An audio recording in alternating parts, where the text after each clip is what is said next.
예, 여러분 안녕하십니까? 호텔 영업 회계.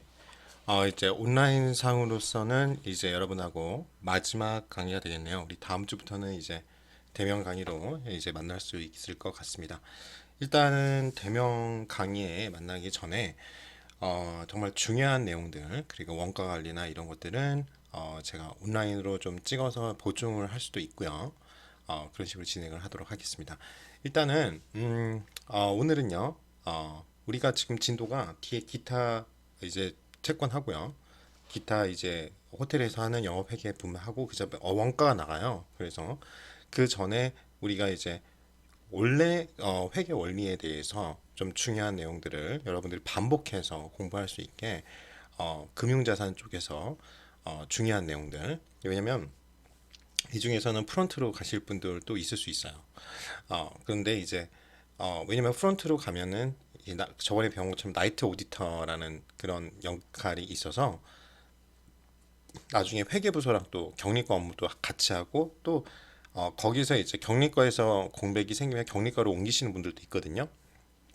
그래서 여러분들이 이 회계 전반적인 회계 원리 정도는 알고 있어야 되고 여러분들이 4년제를 나왔는데 회계 원리를 모른다 그러면은 좀 말이 안 돼요. 그리고 지금 만약 이제 석사 과정이나 이렇게 진학하신 분들이 호텔 회계가 이제 석사 과정에 있거든요. 박사 과정에는 이제 없는데 석사 과정에 있는 경우가 대부분이에요. 타전공해서 오신 분들이 많아서 근데 알아야 되거든요. 회계 정도는. 그래서 그때 고생을 엄청 하세요. 그렇죠? 그러면 대학원은 스스로 공부하는 그런 게 많기 때문에 그래서 회계 원리는 아셔야 된다. 이제 그래서 그 부분을 좀 보충해 주는 강의를 이제 마지막 9주차 때 하겠습니다. 그래서 일단 이게 미정인데 오늘 진도가 이게 다 못 나갈 것 같아가지고 일단 닥터 회계 원리에서 금융자산의 현금과 현금성 자산 그쵸? 그다음에 유가증권 그리고 우리가 저번에 현금을 한번 대충은 다뤄봤기 때문에 현금성 자산에 대해서 그 중에 이제 짜잘한 부분 하고 그 다음에 이제 오늘은 주식과 관련된 그쵸? 그런데 이제 여러분들도 그 하시는 분도 있더라고요. 그래서 그거와 관련된 내용들 같이 좀 다뤄보도록 하겠습니다. 내용이 시험에도 이제 보통 회계 시험에도 많이 나오고 좀 중요한 내용이 많아요. 그리고 좀 필요하시면 반복해서 보셔야 될 것 같습니다. 그래서 간단한 거는 이거죠. 소액현금 제도 같은 경우는 좀 간단하죠. 어, 우리가 여기 보시면 소액현금 제도라고 있는데요. 이건 그냥 내부 통제 목적상 현금 수익액을 당일부로 즉시 은행에 입금시켜야 원래는 해요. 현금을 두면 안 되는 게. 그래서 현금 지급은 반드시 수표를 발행해서 지출을 해야 되는데 우리가 이렇게 빈번하게 그러니까 그래서 우리도 보면 시제금이라고 그래서 각 업장마다 갖고 있거든요. 프론트는 당연히 얼마 정도 갖고 있어야 되고 환전 업무를 해서 그러면 소액 현금 지출까지 수표로 발행해서 지급하는 거는 거의 불가능하고 또 비경제적이니까 이거를 위해서 마련한 게 소액 현금 제도예요. 특히 백오피스 부분에서는 이게 필요하죠. 간단한 뭐 택시비나 뭐 이런 것들 나가는 비용들이 있으니까. 그래서 소액 현금은 일상적으로 발생하는 소액 경비, 예를 들어서 우편 같은 거 할 때마다 수표 발행한다고 생각해봤어요. 끔찍합니다. 그거 언제 은행 가서 또 바꿔요. 그 다음에 소모품 같은 경우 그 예산이 이미 잡혀져 있으면 거기에서 일정을 이렇게 만들어 놓고 그 다음에 씁니다. 그래서 또는 교통비. 그래서 경리부에서 다른 부서에서 이 지급해주는 소액 현금이에요. 그래서 소액 현금은 정액 자금 전도 제도가 있고 부정액 자금 전도 제도가 있다는데 정액 자금 제도만 제대로 아시면 대부분 이걸 해요. 왜냐면 예산을 잡아놓고 여 안에서 쓰고 부족하면 채우고 그 증빙 자료 제출하고 경리과에 이런 식입니다. 그래서 결산 시 소액 현금 잔액은 현금 계정에 포함시켜서 우리가 보고를 합니다. 그러니까 소액 현금 이런 식으로 해서 처리를 합니다. 그래서 말씀드린 것처럼 대부분은 이러한 정액 자금 제도를 써요. 이거 좀 잘 안 보일 수도 있는데 일정액을 현금으로 전도하고 일정 기간 후에 실제 사용액을 보고 받는 거죠. 그렇죠? 그러니까 예산을 잡는다 이거죠. 이 정도는 지난 뭐 예를 들어서 2년간 아니면 3년간 보니까 이 정도 매달 이 정도 그리고 예를 들어서 월말 이게 분기 계절로 쓰는 게 금액이 좀 다르면 이제 주는 것도 월별도 이 정도는 이제 여유 자금을 할당하는 거죠. 사용할 때마다 기록하고요. 그래서 실제 사용액과 동일한 금액의 자금을 보충해주는 보충법입니다. 그래서 소액현금 자금은 언제나 일정한 수준을 유지하는 방법이고요. 그래서 회계 처리가 일정 기간 동안에 일상적으로 발생하는 소액현금 진출을 위해서 일정액의 자금을 준비해두고 소액의 현금 지출을 회계 처리 없이 일단은 쓰고, 그렇죠? 나중에 이제 처리를 하는 거죠. 일정 기간이 경과한 다음에 그거를 재충당 또는 재전도하는, 전도라는 건 이제 예를 들어서 계열사가 서울에 있어요. 근데 예를 대전, 부산, 근데 이쪽에서도 각각 이런 소액 현금이 필요하잖아요. 그러니까 일정 몇 년 동안 사용했던 기록이 있으면 그걸 바탕으로 돈을 보내줍니다. 그런 걸 전도금이라고 해요. 어, 이제 여러분 따로 이 교재가 이런 부분에 좀 약해서 제가 적어두면 전도금이라고 합니다. 이렇게 전도금을 제도가 있어요. 뭐 그냥 어, 전기료나 이런 이제 공과금 같은 거 처리를 급하게 해야 될 경우 있고, 일정 부분 이 정도는 전기료가 평상시에 나온 게 있고, 그리고 이제 본사에서는 그걸 관리를 하는 거죠. 영업관리부서나 이런 데서는 계열사 관리 같은 거 할 때 특히 요 정도에서 우리가 보통은 이 정도 평균 쓰는데 갑자기 전기료가 많이 나왔다던가 아니면 수도 관련비가 많이 나왔으면 이제 그거를 왜 그렇게 나왔는지 보고받고 그거에 대해서 컨설팅 해주고 그렇죠? 아니면은 좀 이렇게 숨기는 경우가 많죠. 아무래도 본사에서 치부가 다 아는 게, 그래서 그런 거 찾아내는 일을 했던 것 같아요. 제가 부영에서 했던 일이 자꾸 숨겨요. 그것도 맨날 야근하게 만들어요. 근데 이유는 있어요. 뭐 좋은 소리 못 들으니까 아 이런 거는 뭐 별거 아니겠지 하는데 이 숫자는 거짓말을 못 하거든요. 갑자기 이게 변동이 딱 일어나면 100% 잡힙니다. 이렇게 그걸 안 하면 감사가 내려가는 거죠. 수상하다 싶으면.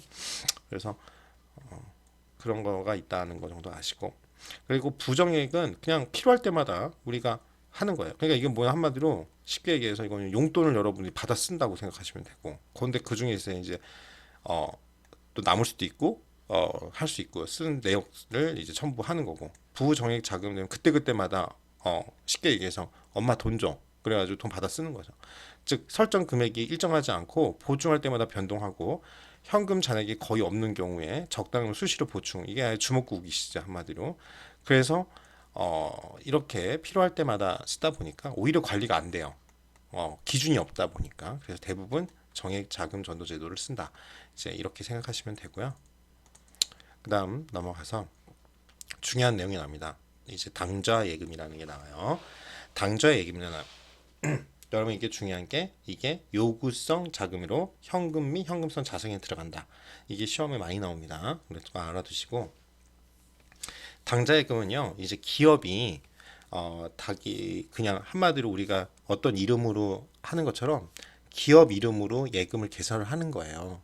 그래서 기업이 은행과 당좌 계약을 맺습니다. 그래서 여기 개설 보증금이라는 게 있어요. 그래서 은행에 현금을 예입하고요. 그러니까 예금한다는 거죠. 그다음 필요에 따라서 여기서는 이제 수표를 발행합니다. 그러니까 증빙이 이제 현금으로 뭉치로 어디다 갖다 줄 수가 없잖아요. 단위가 클 수도 있으니까. 그러니까 이제 수표 발행해서 현금을 인출하는 그런 거고, 그래서 당좌 수표 발이라는 게 계속 개정에 많이 나올 거예요.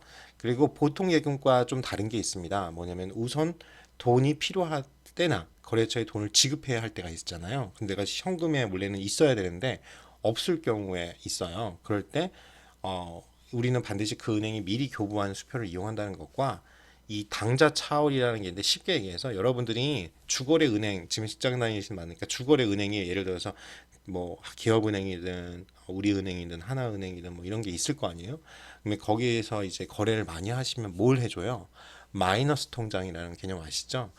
마이너스 통장은 한마디로 일시적인 빚이잖아요. 똑같아요.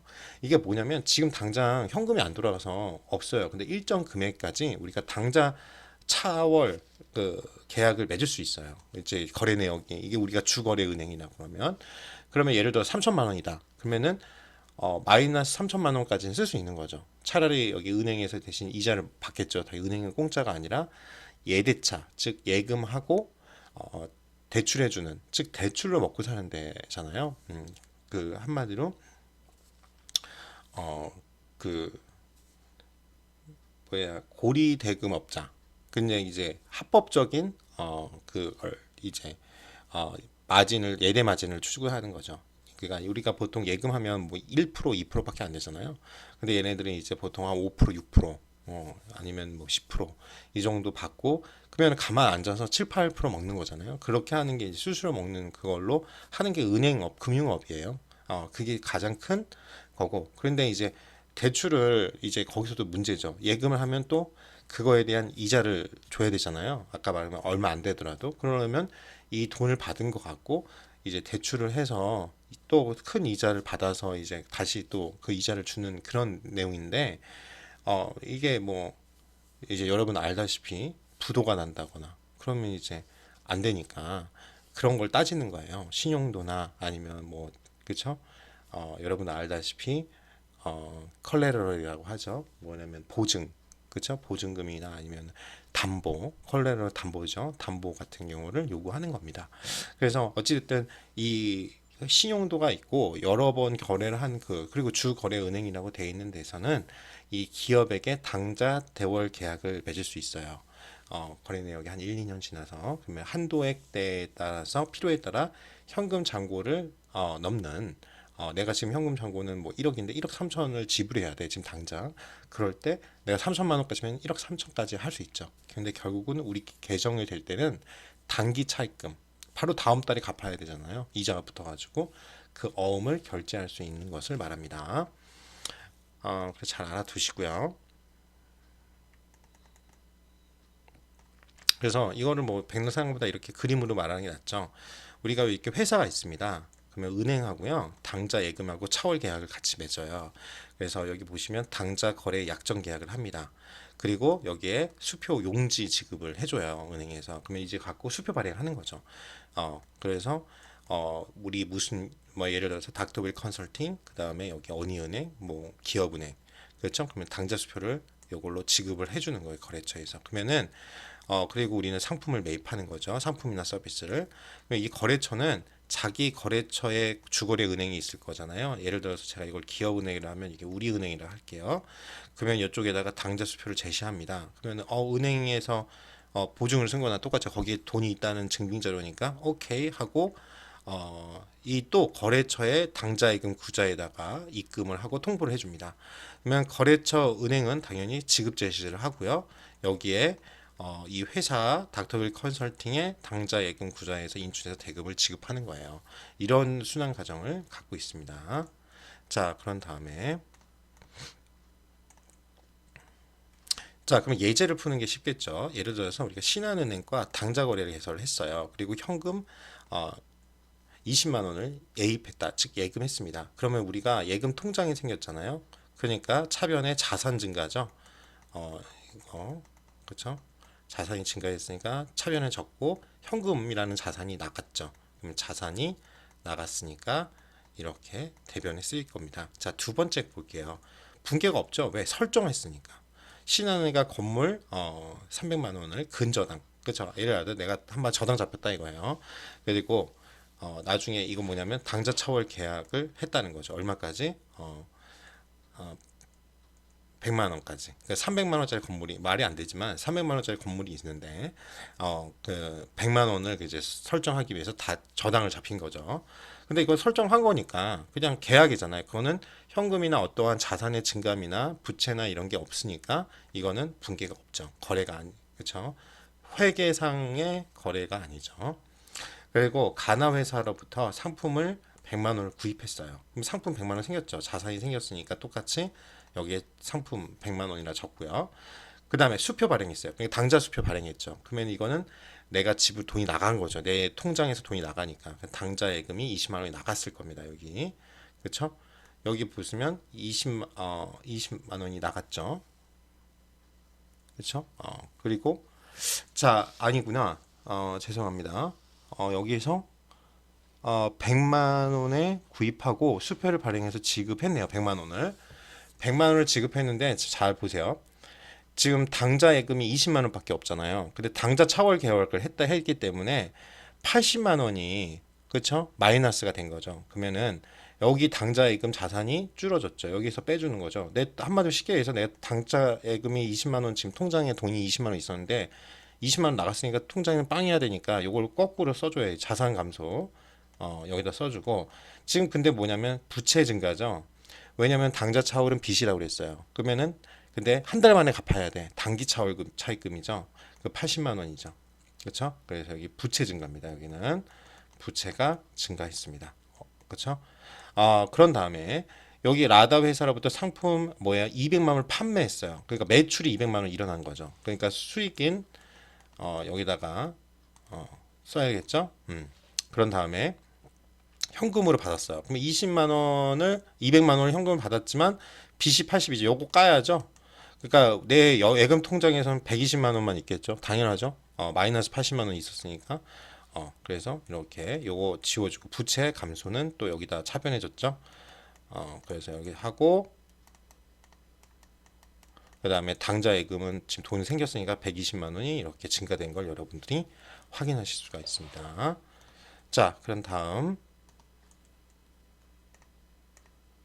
자, 그래서 은행 계정 조정표인데요. 이게 이제 집요하게 보통 회계 시험에서는 전산회계나 자주 나와요. 근데 이제 우리는 내용만 좀 알아두시고 각각 계산하는 거는 이 예에 듣는 것만 이제 할 거예요. 그래서 좀 잘 알아두시기 바랍니다. 그래서 예를 들어서 은행 계정 조정이 뭐냐면 이런 경우 있잖아요. 내가 은행을 보고 은행에서 내가 돈이 있어야 되는데 여러분들도 그럴 거예요. 나 지금 돈 들어왔을 건데 은행에 아직 그쵸? 안 되거나 또 은행 시간 때문에 그래요. 은행은 여러분 알다시피 9시 열어서 4시에 닫잖아요. 그리고 문 닫고 가만히 있는 게 아니라 이제 막 그 여러분 알다시피 그 정산을 해요. 그 항상 돈 그런 게 거래가 워낙 많으니까. 그래서 뭐 보통 생각보다 오래 하시더라고요. 그러니까 옛날에는 6시 뭐 5시 반 제가 어렸을 때는 막 이렇게 했었는데 그렇게 하게 되면은 이제 맨날 야근하시는 거죠. 밤 10시, 9시까지 돈이 안 맞으면. 그러니까 이제 그런 걸 줄이기 위해서 워라밸 때문에 이런 걸 이제 보통 4시까지로 한 건데 국제 기준에 맞춰서. 그러니까 우리가 이런 경우 있어요. 오후 4시가 지나서 돈이 입금됐으면 입금된 난 통보를 받지만 은행에는 다음 날 이제 지킬 거 아니에요. 이제 그러니까 조정을 해줄 필요가 있어요. 그래서 일정 시점에 회사 측의 우리 당좌 예금 즉 내 통장과 회사 통장과 은행 층의 당좌 예금원 원장 잔액이 서로 불일치할 경우가 많습니다. 그러면 이를 조정을 해줘야겠죠. 회계원은 이걸 해줘야 돼요. 그래서 작성하는 표입니다. 그래서 이런 걸 좀 아셔야 되는 게 경리과에서 왜 돈이 어디 거래처에서 나중에 돈 준다고 그랬는데 안 들어왔다 이런 경우가 있거든요. 그러면 그거를 확인해 봐야죠. 프론트에서는 그쪽에 통보 받았다고 하고 그러면은 이제 시간을 물어보면 특히 이게 국제 거래일 때만 해요. 제가 옛날에 관세청 어떤 행사를 했는데 그쪽에서 이제 외국인 그 어디였냐면은 EU에서 오신 분 있었거든요. 거기서 이제 행사 다른데 이제 롯데 호텔에서 하고 투숙은 저희 호텔에서 했던 분이셨는데 그런 분 같은 경우도 돈이 EU에서 올 거 아니에요. 그러니까 그게 수수료 차도 있고 시간 차이도 있는 거죠. 거기에 한번 프랑스인가 근데 벨기에였나 좀 가물가물한데 왔다가 오니까 통장으로 찍히는 게 시차가 걸리는 거죠. 국제거래 같은 경우에는. 그러니까 그런 조정표가 필요한 거예요. 그래서 일정 시점에 회사의 당좌 예금 잔액과 은행 측의 당좌 예금 원장 잔액이 서로 불일치할 경우 그 차이를 조정해 수정하는데 이때 작성하는 게 은행 계정 조정표입니다. 이 용어를 좀 잘 알아두시고요. 그래서 회사 측 잔액이 은행 측의 잔액이 일치하는 방법이 있고 이제 보통은 많은 회사들이 중소기업은 은행에 맡겠지 하고 가요. 그리고 자기네 걸 조절을 해요. 그리고 은행 측 잔액을 회사 측에 일치하는 거. 그건 말이 안 되죠. 보통은 우리 이 사람들은 안 맞으면 퇴근을 못 하기 때문에 보통 이렇게 하는데 실제로는 이걸로 가야 돼요. 양측을 왜 여러분도 알다시피 통신사에서 요금 찍힐 때도 실수하는 경우가 있잖아요. 사람이 한다 보니까 그 양측을 모두 조정해서 정확한 잔액을 구하는 방법이 실무에서 가장 많이 사용해요. 그래서 이 가감 조정하는 항목들을 여러분들이 알아두셔야 돼요. 그래야지만 이제 계산 문제로 보통 나오는데 이제 항목 조정하는 건 좀 아셔야 되는데 이런 것들 은행 측과 회사 측 장부를 각각 조정해서 조정 후에 양쪽 잔액이 일치하게 만드는 그게 우리가 일치해야 되잖아요. 대차가 그거가요. 예를 들어 이게 수정 후 이제 개정한 거고 수정 전에 당좌예금 잔액하고 은행 잔액하고 비교했더니 안 맞아. 그랬더니 거기에 들어가는 게 이제 이런 내용들입니다. 미통지 예금이라고 해요. 미통지 예금이 뭐냐면 이렇게 생각해요. 예를 들어서 거래처로부터 돈이 송금이 됐어요. 그 당장 이체됐는데 회사에서는 아직 모르는 거예요. 미통지니까. 그렇죠? 우리 회사 측에서는 이게 지금 회사 측이잖아요. 그러니까 회사 측에는 돈 들어올 거로 해야 되니까 플러스를 해야 되는 거고. 그다음에 그러니까 과소 계상됐다라는 게 우리가 아직 안 들어왔다는 거, 안 들어온 것처럼 지금 돼 있고, 우리가 예를 들어서 우리가 발행을 수표를 했어요. 즉 그 당좌 수표 발행했어요. 그러면 돈이 빠져나가야 되잖아요.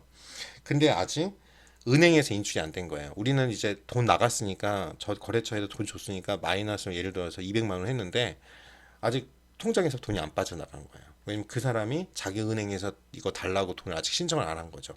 그럴 때는 당연히 또 그 수표를 해야 되고 또 이자 수익 그쵸? 그렇게 조절을 해야겠죠. 이자 수익 그 다음에 더해야 되고 근데 은행 수수료를 나 몰랐는데 나갔으면 마이너스 은행 수수료 이자 비용 당연히 빼줘야 되고요. 그리고 우리가 수표를 입금했으니까 나 돈 들어왔어. 좋아. 그렇게 했는데 알고 봤더니 거기에 회사가 부도났어요. 그럼 빼야죠. 뭐 못 받을 돈인데 이렇게 해야 됩니다. 근데 이제 은행 쪽은 뭐냐면 이 말이 이제 시험에 은근히 많이 나요. 기발행 미지급 수표예요. 그래가지고 어떻게 되는 거냐면 아직 인출이 안 된 거예요 은행에서. 그러니까 빼줘야 되죠. 그리고 미기록 예금은 더해줘야 되고요. 그리고 나머지는 이제 보통 부정보다는 오류죠. 이제 사람이 하다 보니까 금액을 많이 나오는 게 이제 그거예요. 예를 들어서 380만 원을 입력해야 되는데 830만 원을 입력한다든가 좋은 거죠. 그럴 경우가 이제 이런 거예요. 그러면 이거를 이렇게 보면 하나도 안 외워지고요. 이런 값다 하면서 내용을 아시면서 문제를 풀어야 여러분들이 이해가 쉽습니다. 여기 잘 보시면요. 한국은행과 당좌 거래를 하고 있는 서울상사가 있어요. 근데 은행 계정 조정표를 작성해서 은행과 회사의 예금 잔액 차이를 조정하고 있습니다. 자, 이게 중요해요. 12월 30일 날 결산일이 있는데요. 은행에 당좌 예금 잔액을 조회했어요. 그랬더니 307 500이에요. 그러니까 이렇게 일단은 여기에 307 500이 있는 거예요. 그렇죠? 근데 우리 이거 은행이에요. 이건 우리 회사예요. 근데 우리 회사에서는 312 500이에요. 그러니까 우리가 지금 과대 계상돼 있는 걸로 나오죠. 더 많이 현금이 있는 걸로 되는데 그 원인을 보통은 근데 이래요. 그래서 대표적인 거야. 우리가 더 많은 거라 우리도 그러잖아요. 돈 더 많을 건데 이상하게 은행 가면은 돈이 없어. 근데 내가 몰랐는데 돈이 빠져나가는 경우. 특히 자동이체하면 그런 경우 많잖아요. 그래서 이런 경우입니다. 첫 번째 거래를 잘 보시면요. 거래처로부터 송금해온 외상 매출금이 10,000원이 당장 이체되었는데 회사에서 모른 거예요. 그러면은 이건 뭐겠어요? 플러스 돼야 되겠죠. 일단은 회사에서 모르고 있어요. 아직 그러니까 있는데 돈 들어왔잖아요. 10,000원이. 그러니까 10,000원이 이걸 미통지 예금이라고 합니다.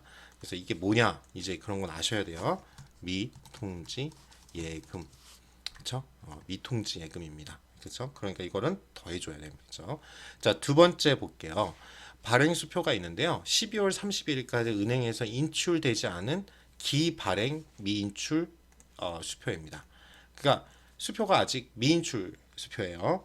즉 내가 우리 이미 발행했잖아요. 수표를 발행했다는 거 내가 거래처에게 돈 대신 줬다는 거예요. 근데 보통 이런 경우가 많아요. 12월 31일까지.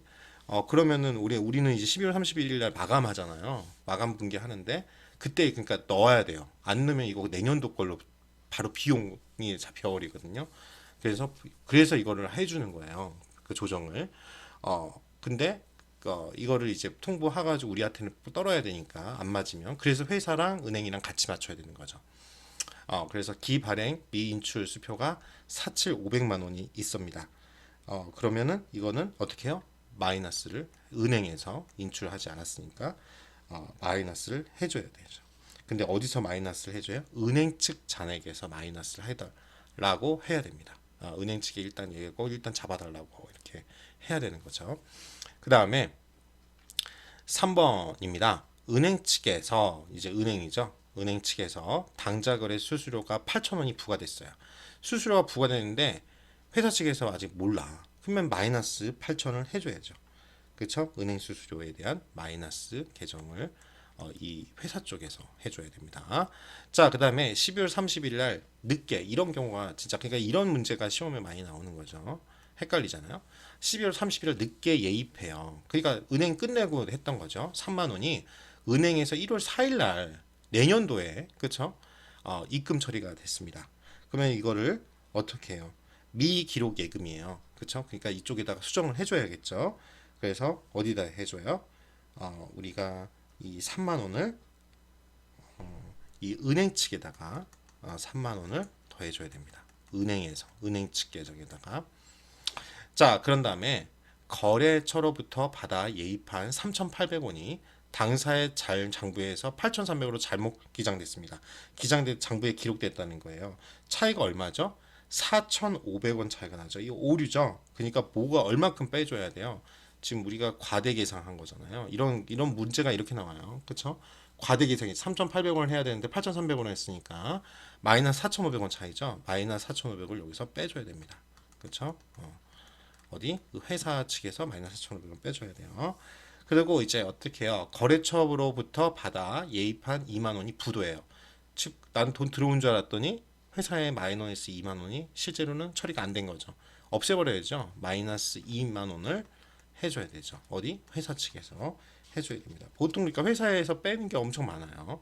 그러니까 이쪽은 이제 은행 하고 난 다음에 아니면 입금 처리가 나중에 됐다든가 그런 경우가 많은 거죠. 자, 그래서 이거를 정리한 게 이제 표로 정리를 했습니다. 그래서 여기 지금 나오죠. 이렇게 차이가 있는데 외상 매출금 입금 만 원. 기억나시죠? 아까 기발행 미인출 4,7,500 그리고 이렇게 가로친 건 빼기란 뜻이에요. 빠이 마이너스를 쓰지 않고 당좌 걸 수수료가 8,000원 있었는데 우리 회사 측에서 안 했죠? 마이너스 8,000. 은행 미기입 금액 3만 원. 그쵸? 우리가 오류를 마이너스 4,500원 안 했잖아요. 잘못했잖아요. 그러니까 마이너스 4,500. 부도 2만 원 들어온 줄 알았더니 아니었죠. 마이너스 2만 원. 이렇게 회사 측 잔액과 은행 측 잔액을 해서 이렇게 잔액 서로 일치시켜야 완전히 마감이 되는 겁니다.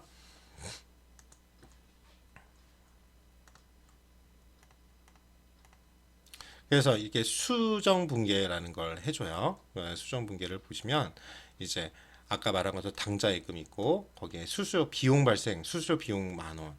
근데 그게 알고 봤더니 매출 채권이었죠. 왜 나간 거고 매출 채권이 들어오고 이제 외상 매출금 8천. 그다음 외소금 주고 빼주고 당좌 예금에서 빠져나간 거죠. 우리가 그다음에 매출 채권 부도수표라고 표시하고 이렇게 2만 원, 그다음에 장자예금에서 2만 원 빼야죠. 자, 이런 것들이 이제 수정 분계를 한다. 근데 이거는 이제 전산상으로 여러분이 이걸 해주면 프로그램에서 자동적으로 이제 해줍니다. 그러니까 중요한 거는 뭐냐면 여러분들이 이런 금액 차이가 발생하고 이게 어디에 들어가는지 그리고 그 계정의 내용을 여러분들이 이해하셔야 돼요. 왜냐면 이런 거를 이제 경리과에서 돈을 취급하니까 프런트 같은 경우는 환전이나 이런 걸 수리해서 이런 문제가 생겼을 때 이 용어를 아예 모르시는 분들이 있어요. 오래 일하셨어도 그러면은 이제 언어가 안 통하는 거, 커뮤니케이션이 안 되는 거죠. 기업의 언어가 회계라는 걸 절대로 잊으시면 안 됩니다. 자, 일단은요. 그 다음 진도가 우리가 단기 금융 상품 나갈 건데요.